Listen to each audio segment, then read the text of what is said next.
Hi, this is Dr. Charlotte Sharfin, also known as Dr. ChaCha for short, and I'm coming to you from my home in Hawaii, and I just want to tell you guys about National Healthcare Decisions Day, which is April 16th every year. I call this National Get Your Shit Together Day because as an ER doctor who has worked in the field of life and death for now 20 years, what I found is even though most people believe it's important to have the conversation about their end-of-life wishes and what they would want done when they can't speak for themselves, very few people have it, and even less people put it in writing. And so this day is really important. And so I just want to encourage everyone, if you have not done an advanced healthcare directive, then please go to your state and just Google it and you'll find a form. You can also visit the 5 Wishes website. It's my favorite advanced directive. So one I've done for myself personally. Now, if you are one of those few people that have actually done this work, kudos to you. That's huge. And what I would suggest is use that day, use April 16th to revisit your advanced directive. Make sure that when you wrote it, your wishes have remained the same. Your health can change and so can your wishes. So I always tell people it's really important to revisit it every year. That's what I'm gonna be doing on April 16th, is going back and looking at my own personal one to make sure there's nothing I wanna change in there. But this video today is actually for a very select group of people. It's for a group of people that I do admire, but I just have a few words of wisdom I've learned from my patients I want to impart to you specifically. And I'm talking to those people that have already made the decision for whatever reason is that they do not want any form of resuscitation, okay? Those are the people that in the emergency department we call the DNRs, do not resuscitate, or the DNIs, do not intubate. There's a lot of reasons why people choose this, meaning you don't want all these heroic measures. You want to allow a natural death. And that may just be your perspective on your life. It may be that you've been given the diagnosis of a terminal illness, and with all that resuscitation, it's not really going to change the outcome at your stage of life. Or maybe you've lived with chronic illness for many years, and maybe you've had some of these advanced procedures done, and you don't want to go through it again. Whatever your reason for making that decision, it's your decision. But what I have found in the emergency department is that you don't always put that in writing, and that is extremely important, especially before you make it to the emergency department. Because if this is your wish and you have not filled out something called a POLST in the state of Hawaii and in some other states, that's a green piece of paper that's called a physician's order for life-sustaining treatment, POLST. It is a physician order, legal document. You fill this out with your primary care physician or your oncologist or a physician you have established a rapport with, right? And it allows for EMS personnel, so our paramedics, not to resuscitate you if that's what you have chosen.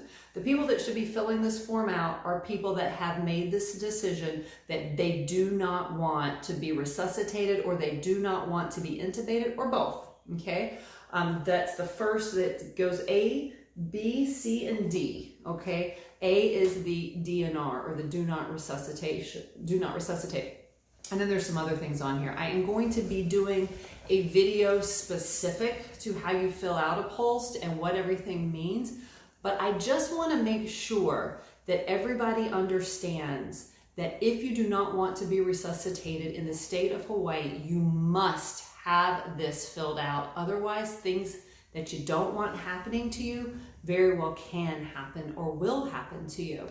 I'm bringing this up because I just had a case exactly like this. Basically, this was a gentleman who EMS they got a call that he was in pain and couldn't breathe, and by the time they got there, the patient was pretty close to being unresponsive and breathing so fast they knew he wasn't going to be able to sustain life very long. And so before they came into the emergency department, they put him to sleep, and then they intubated him, put him on life support. A tube went in to help him breathe. Okay, when I got him, the man was extremely sick. He was in what we call septic shock. His blood pressure was extremely low. His heart rate was extremely high, his temperature was 105, and so I was doing everything I could to keep him alive. I was literally about to perform a pretty invasive procedure when they ushered in his wife. I introduced myself and said, "I'm so sorry, but has anyone told you that your husband is now on life support?"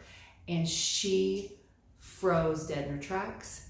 Her face dropped, the tears started rolling, and she started screaming, "No, oh my God, no, this is not what he would ever want. He's always said, do not let anyone do this to me."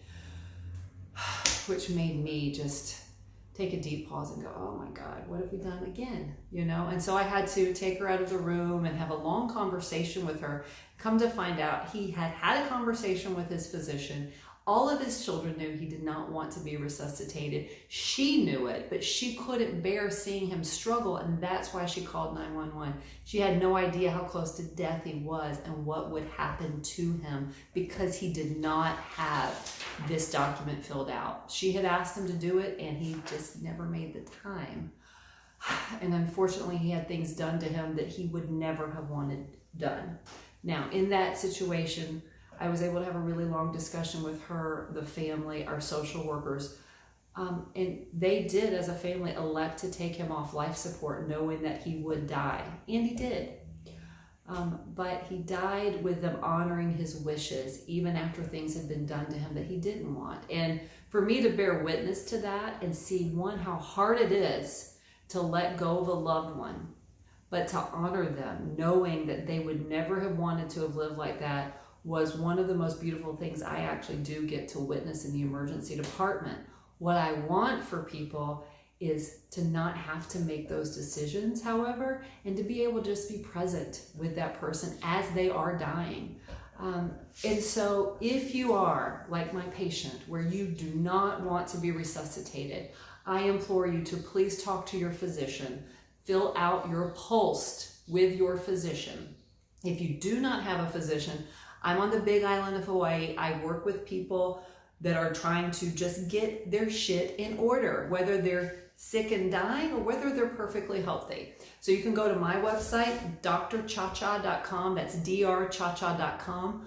Also, if you live in another state, just Google your advanced healthcare directive for your state. All of these forms will come up very easily.